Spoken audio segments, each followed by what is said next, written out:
Fluffing a word, dropping a line, or missing a slide does not matter. If you're connected to purpose, so I want to motivate the people in this room to go and read more, or I want to excite this audience around the innovations that we've got. If you're connected to that, fluffing a word, dropping a line, or missing a slide does not matter. That's not the purpose of this presentation. And also, somebody said to me years ago, I heard this story about the guy who set up the Eden Project. He was trying to fund it, this is years ago, and he was passionate about this project. Obviously, it was going to cost a lot of money. He just sort of went all over. He would talk to anybody about it.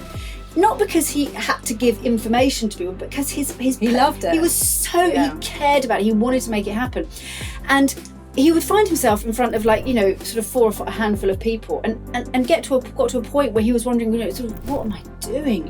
What is this really worth it?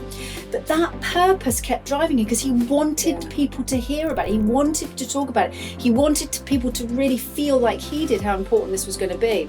And so he just kept going. And it was the purpose that drove him to keep going, and the purpose that energized him to stand up in, some tin pot hall somewhere in the middle of nowhere. And eventually there was one person in the right audience who had the funds, heard the talk and said, we need to talk, let's make this happen.